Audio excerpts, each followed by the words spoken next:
మన వంటింటి గుండెకాయ అయినటువంటి రిఫ్రిజిరేటర్ని అంటే ఫ్రిడ్జ్ని మనమైతే బయట రోజు క్లీన్ చేస్తాం, లోపల క్లీన్ చేయము. అందుకే త్వరగా రిపేర్లు వస్తాయి.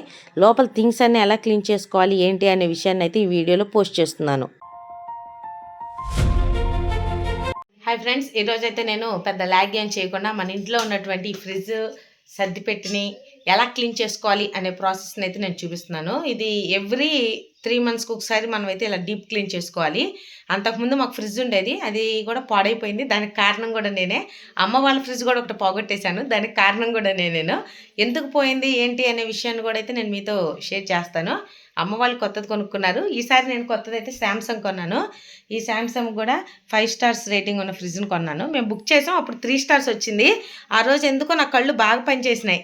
నేను ఎప్పుడు అంత పట్టించుకోను, చూడగానే 3 stars వరకు ఇది కలర్ అనేది షేడ్ అయ్యింది. ఏంటి మనం 5 stars బుక్ చేసాం కదా ఆన్లైన్లో, మరి 3 stars వచ్చింది అంటే మేము రేపల సత్యలో అయితే మా వారు బుక్ చేశారు, కానీ వాళ్ళు డెలివరీ అయితే ఆన్లైన్లో ఇచ్చారు. వాళ్ళ ఇంటికి తీసుకొచ్చి దించేసి వెళ్ళిపోయారు. గుంటూరు నుంచి ప్రోడక్ట్ అయితే వచ్చింది. మరలా కొద్దిగా ఫోన్ చేసి ఫోన్లో మాట్లాడి ఫైట్ చేసిన తర్వాతే మాకు 5 star వచ్చింది. అది ఆ రోజు అయితే రిటర్న్ పంపించాం. ఈ ఫ్రిడ్జ్ వచ్చిన దగ్గర నుంచి నేను వాళ్ళని అడిగాను కొన్ని టిప్స్. ఇంకా మన ఏఐ ఉంది కదా, ఏఐతో కూడా నేను తెలుసుకున్నాను, అలా ఫాలో అవుతున్నాను. అందుకే ఈ వీడియో అయితే మీతో షేర్ చేస్తున్నాను. మీకు కానీ నచ్చితే కంపల్సరీ లైక్ చేయండి. ఇంక ఇప్పుడు వచ్చేసరికి ఫ్రిడ్జ్లో ఏమేమి కావాలి ఏంటి అనే విషయాన్ని అయితే నేను చూపిస్తాను.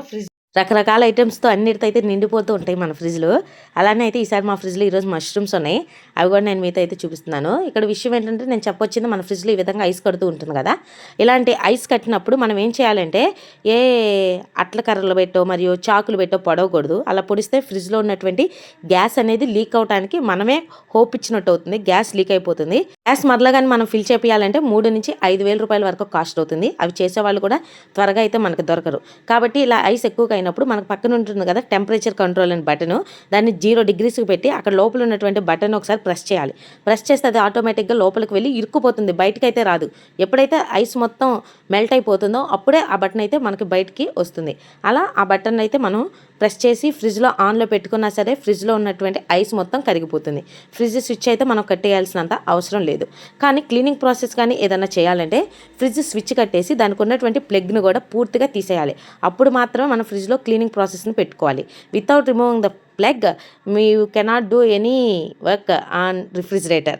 క్లీన్ చేసిన తర్వాత మొత్తం పూర్తిగా ఆరిపోవాలి. క్లీన్ చేసే ముందు 1 hour ముందన్నా సరే స్విచ్ బోర్డ్లో స్విచ్ కట్టేయాలి. ఈ రెండు మాత్రం ఖచ్చితంగా ఫాలో అవ్వాలి. ఫ్రిడ్జ్ అయితే కట్టేసిన తర్వాత ప్లగ్ కూడా తీసేసిన తర్వాత ఫ్రిడ్జ్లో ఉన్న ర్యాక్స్ అన్నిటిని ఇచ్చిన ప్రాపర్ వేలో ప్రాపర్ డైరెక్షన్లో కానీ మనం వాటిని రిమూవ్ చేసుకోవాలి. ఎలా పడితే అలా లాగితే అక్కడ ఉన్నటువంటి ఆ ప్లాస్టిక్ అవన్నీ అయితే ఇరిగిపోతూ ఉంటాయి. అవి కొంచెం గ్లాస్ కంటెంట్గా డెలికేటెడ్గానే ఉంటాయి కాబట్టి మనం ఆ ర్యాక్స్లో నుంచి నీట్గా పర్ఫెక్ట్గా తీసేయాలి. తీసిన తర్వాత వాటిని మనం అవసరమైతే అంట్లు తోమినట్టయినా శుభ్రంగా తోమేసుకోవచ్చు. ఎటువంటి మరకలు లేకుండా దాని మీద పీచు ఉంటుంది కదా, అంట్లు తోమే పీచు, ఆ మరకలు పడకుండా సెన్సిబుల్గా డెలికేట్గా స్పాంజితో కడిగి వాటిని అన్నింటినీ పక్కన పూర్తిగా ఆరబెట్టుకోవాలి. అవి ఆరిపోవడం కోసం కూడా కొంత టైం ఇస్తే చాలా బాగుంటుంది. నేను నా పనిలో నేనుంటే మా పిల్లలు ఇద్దరు ఆడుతున్నారు దాగుడు మూర్తలు. ఒకటి లోపల దాక్కుని బయట ఏంటని వెనక్కి తిరిగి చూస్తే ఇద్దరు లోపల ఆడుతున్నారు. ఈ లోపు నాకు ఐస్ కూడా అయితే ఇక్కడ పూర్తిగా మెల్ట్ అయిపోయింది, కొద్దిగా మాత్రమే ఉంది. నేను వీడియోలో చూపిస్తున్నాను కదా, ఆ విధంగా లేపినా సరే గ్యాస్ లీక్ అయిపోతుంది. కాబట్టి అలా లేపకూడదు. నేను ఎందుకు కడుగుతున్నా అంటే ఫ్రిడ్జ్ దాదాపు కడిగి నేను 2 or 3 months అయిపోతుంది. అందుకే ఫ్రిడ్జ్ మొత్తం క్లీన్ చేస్తున్నాను, డీప్ క్లీన్. ఇలా ప్రతి 3 నెలలకు ఒకసారి అయితే మనం డీప్ క్లీన్ చేసుకోవాలి. మరలా బ్యాక్ సైడ్ కూడా కొంత వర్క్ ఉంటుంది, అది వీడియోలో చివరిలో అయితే నేను మీతో షేర్ చేస్తాను. ఇలా లోపల ఉన్నటువంటి డస్ట్ మొత్తం పూర్తిగా మనం తడి క్లాత్ అయినా తుడుచుకోవచ్చు, మన ఓపిక స్పాంజితో అయినా తుడుచుకోవచ్చు. ఏదైనా మెత్తన క్లాత్తో మాత్రం ప్రిఫర్ చేయాలి. నా వల్ల కాదు అవన్నీ తొడలేను, నేను మొత్తం చాలా ఎక్కువగా మరకలు కూడా పడిపోయినాయి అని చెప్పి నేను చక్కగా కొద్దిగా లైట్గా అయితే సోపు వాడి మొత్తం క్లీన్ చేసేసాను. వాటర్తో పూర్తిగా కడిగేసిన తర్వాత ఆ ఫ్రిడ్జ్ ఆడటానికి కూడా దానికి మనం కొంత టైం అయితే ఇవ్వాలి. ఇప్పుడు బ్యాక్ సైడ్కి వద్దాం. ఫ్రిడ్జ్ ఫ్రంట్ ఎలా అయితే క్లీన్ చేస్తామో అలానే బ్యాక్ సైడ్ అందరి ఫ్రిడ్జ్కి ఇలా అయితే ఒక ట్రే ఉంటుంది. దానిలోకి అప్పుడప్పుడు వాటర్ వచ్చి నిల్చుంటాయి. వాటిని కానీ మనం కానీ తీయకుండా ఉన్నామంటే ఇంట్లో దుర్వాసన అనేది స్టార్ట్ అవుతుంది.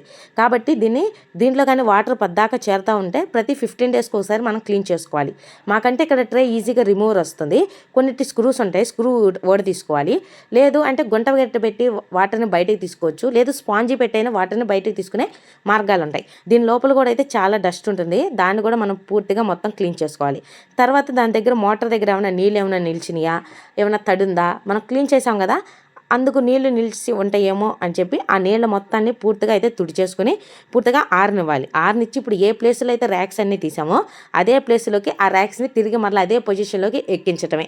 ఎక్కించేటప్పుడు కూడా అవి చక్కగా వాటికి ఇచ్చిన అరల్లో సిట్రైట్ అయినాయా లేదని చెక్ చేసుకుని కేర్ఫుల్గా అయితే అరల్ని మనం సెట్ చేయాలి. సెట్ చేసిన తర్వాత ఫ్రిడ్జ్ లోపల అపీరెన్స్ బాగుండటం కోసం ఇప్పుడు మనకు మార్కెట్లో అయితే చాలా రకాల ఫ్రిడ్జ్లోకి అరేంజ్ చేసుకునేటువంటి షీట్స్ వచ్చేసినాయి. నేను అవన్నీ డబ్బులు ఎందుకులే మళ్ళీ రీయూజ్ చేసుకోవచ్చు వాటిని, అలా వద్దు నేను న్యూస్ పేపర్ని అయితే ఈవెన్గా స్ప్రెడ్ చేసుకున్నాను. న్యూస్ పేపర్లు ఎందుకు వేసానంటే ఏమైనా మరకలైనా పద్దాక ఇంత క్లీన్ చేయాలంటే చేయలేము, అవి పేపర్ల మీదే మరకలు పడతాయి. అప్పుడు పేపర్లని ఎక్స్చేంజ్ చేసుకుంటే అల్మరాస్ ఎలానో అలా బాగుంటుంది అని చెప్పి నేను ఒకవైపు ఆయిల్ కోట్ ఉన్న పేపరు, ఒకవైపు నార్మల్గా ఉన్న పేపర్ని అయితే తీసి ఫ్రిడ్జ్ని ఇలా అయితే అరేంజ్ చేసేసాను. మనం ఈ ఫ్రిడ్జ్ని కనీసం 15 రోజులకు ఒకసారి లేదా నెలకు ఒకసారి అయినా పూర్తిగా చెక్ చేసుకుంటాం, అవసరమైన మేరకు క్లీన్ చేసుకోవడం అయితే చాలా మంచిది. ఫ్రిడ్జ్ని శుభ్రంగా ఉంచితే మనం ఆహారం ఉండే ప్రదేశం కూడా మరి శుభ్రంగా ఉంటుంది. ఇలాంటి సింపుల్ హోమ్ టిప్స్ మీకు కానీ నచ్చినట్లయితే కంపల్సరీ నా వీడియోస్ని అయితే ఫాలో అవ్వండి. నచ్చితే like and subscribe to my channel.